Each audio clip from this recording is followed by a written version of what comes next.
Why wait to see if you'll get something you like this Valentine's Day when you can go to BlueNile.com and find something you'll love? Whether you're looking to treat yourself to a little winter sparkle or show a galentine how much you appreciate them, Blue Nile offers a wide selection of high-quality designs, expert guidance, and free 30-day returns for the ultimate peace of mind. You can even design your own jewelry. Right now, save up to 50% at BlueNile.com. That's BlueNile.com.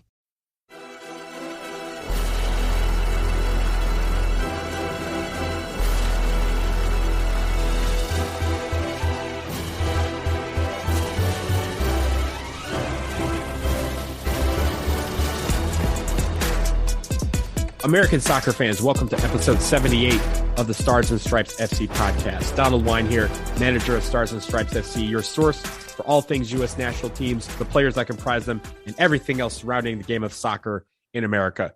We are back after the women had their international window in the month of April. They had 2 matches against Uzbekistan. We will talk about that a little bit later, as well as some of the scheduling that's been going on with the women. But first, they have an important summer coming up, and the 2022 Concacaf W Championship will take place in Monterrey, Mexico this July. It serves as qualifying for both the 2023 World Cup and the 2024 Olympics. So they had their draw on Tuesday night in Miami at the Concacaf headquarters, and there we found out who the U.S. women's national team will play in Mexico during this tournament, at least through the group stage, and then obviously into the semifinal and the final. It all kicks off on July 4th. The U.S. will be playing on July 4th. Happy birthday, America. And it will continue through July 7th and July 11th in the group stage. The semifinal will be on July 14th and the final on July 18th. So let's go through the groups really quickly. The U.S. as the number 1 team in CONCACAF, the number 1 team on the planet, they drew Group A in the 1 slot. They will be joined by Jamaica, Haiti, and hosts Mexico. Yes, there will be a USA-Mexico match. That will be the final match day on July 11th. In Group B, you have Canada, Costa Rica, Panama, and Trinidad and Tobago. Now, this group stage, the U.S. will kick off on July 4th. They will play Haiti in Monterrey at Estadio Universitario, which is the home of Tigres. They then take on Jamaica on July 7th at Estadio BBVA, which is the home of Monterrey FC. And then they play Mexico at Estadio Universitario on July 11th. If they get in the top 2, they will advance to the semifinal and also will qualify directly for the 2023 World Cup. The top 2 teams in both Group A and Group B will punch their ticket to Australia and New Zealand next summer. The third place team in each group, they're not out of it. They will have an opportunity to qualify via the 2023 World Cup playoff, which will take place in February of next year.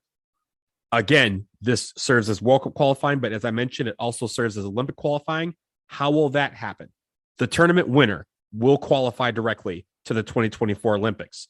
The second place finisher, as well as the winner of the third place match, those 2 teams will play in an Olympic playoff that will take place in September 2023. The winner of that playoff between those 2 teams will be the second and final team from CONCACAF to go to the Olympics in Paris in 2024. So the U.S. actually has a pretty decent draw. Mexico, one of the best teams in CONCACAF. Outside of Canada, they're probably the next best team, the third best team in the region. Jamaica, probably the 4th best team in the region, if you're asking me.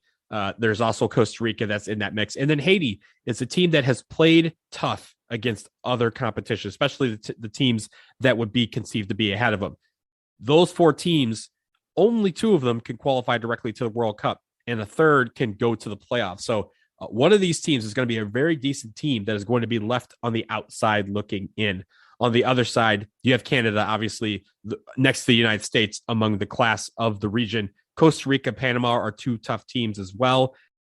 They will be fighting to see who kind of gets that second spot. And then Trinidad and Tobago probably is the weakest team in this draw, but still a team that can be, but still a team that can pick off anyone in their group on any given day. So there is your 2022 CONCACAF W Championship. And everything that the U.S. women's national team has been doing this year has been leading up to that. Again, that is the big one.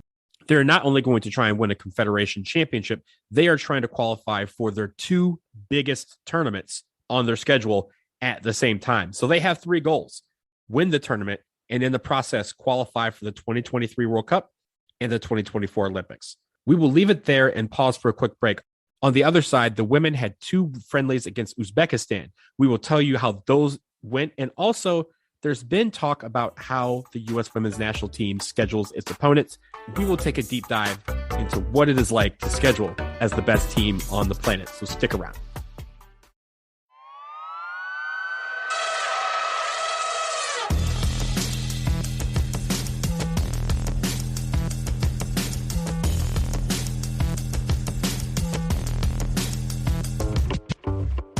We are back, in the April international window saw the U.S. women's national team take on Uzbekistan in two matches, one in Columbus and one in Chester, Pennsylvania at Subaru Park. And both of them were blowouts, absolute blowouts. 9-1 was the final score in Columbus. Goals by Andy Sullivan, Mallory Pugh, a hat trick by Sophia Smith, Katarina Macario, Jalen Howell, Ashley Hatch, and Ashley Sanchez. And then 3 days later in Chester, Pennsylvania, there was another victory by a lopsided score. That one was 9-0. And in those, there was an own goal to start the game. Katarina Macario had 2 goals. Rose Lavelle had 2 goals. And then you also had goals by Mallory Pugh, the first ever goal by Trinity Rodman, Mitch Purse, and Ashley Sanchez. So in those matches, we didn't see a lot to kind of say, hey, the United States is going to be challenging anything. Both matches were over very soon after the opening kickoff, and they provided a lot of goals and a lot of entertainment for everyone who was in attendance. And at least the talk we have heard recently from women's national team fans about the teams that U.S. Soccer is scheduling for the women's national team. And so far this year, let's take a look at the schedule. So far this year, we had the She Believes Cup, where they played the Czech Republic, New Zealand, and Iceland. They have played 2 games against Uzbekistan in April, and they just announced yesterday that they will play Colombia in 2 matches in late June. Colombia, those matches will take place in Denver and Salt Lake City. So in this, you have the 24th ranked team in the world, the 22nd ranked team in the world, the 18th ranked team in the world, 2 matches against the 48th ranked team in the world, and 2 matches against the 26th ranked team in the world to prepare for the Concacaf W Championship, which again is serving as World Cup qualifying and Olympic qualifying. Those matches, Mexico, Haiti, and Jamaica, are against the 27th, 61st, and 51st ranked teams on the planet. And it leads to a lot of people saying, oh, well, they're scheduling teams that they shouldn't be playing, that they have no business being on the field with because they're that much better. And they're asking, why aren't we scheduling games against some of the top teams in the world?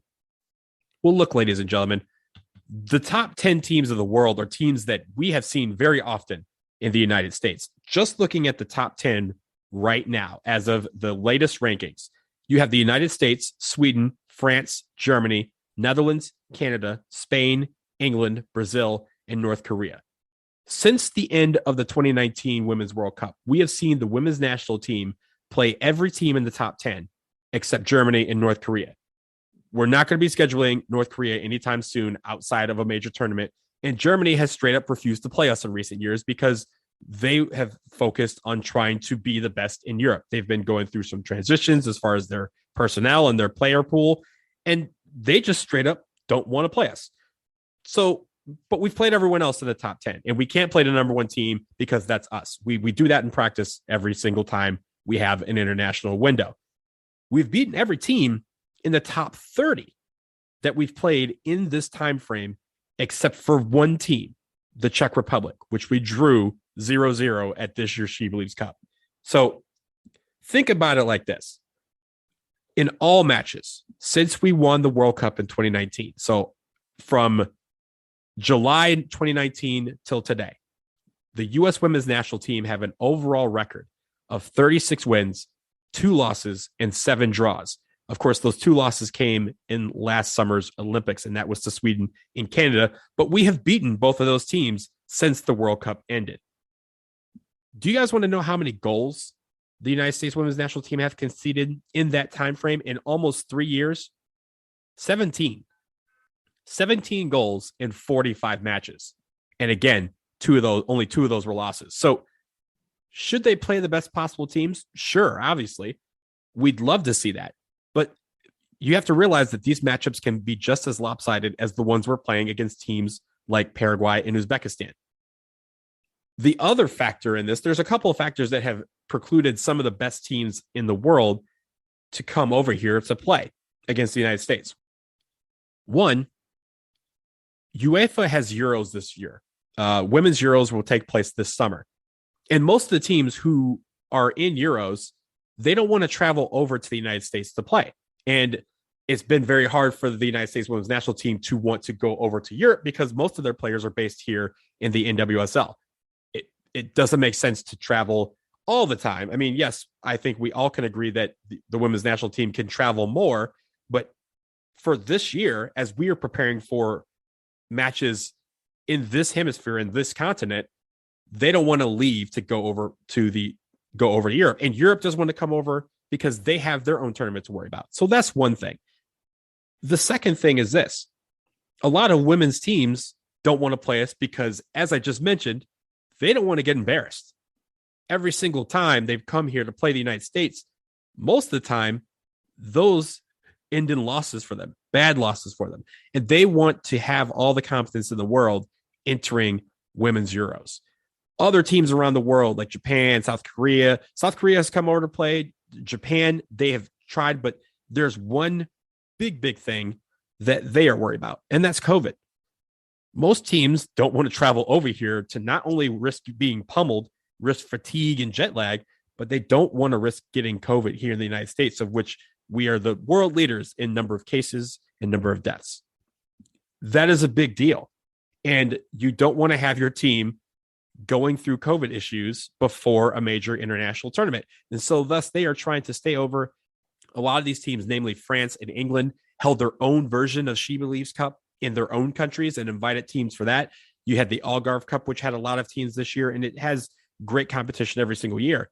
But the United States women's national team, most of the reason why these teams don't want to come over is because they don't want to get beat and they don't want to get embarrassed by the number one team in the world. Because when you look at it, 17 goals conceded in just under 3 years.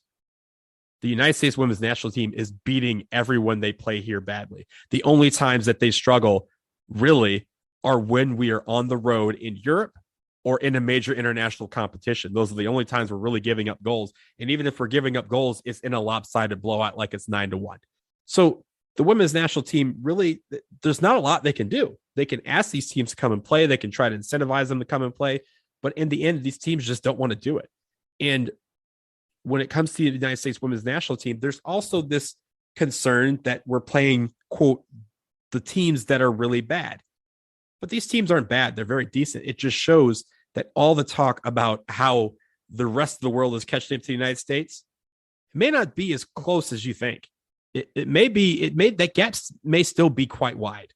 There are teams, obviously, that are very good, but even when we play them, we beat them. We played France before the Olympics in France and beat them 2-0. France is one of the best teams in the world. We drew Sweden on the road. And yes, Sweden is the only team other than the Czech Republic that we haven't beaten in the last couple of years. We did beat them just after the World Cup, but they're the team that plays us the strongest. And of course, in the World Cup next year, it's almost as certain as death and taxes. We're going to draw them.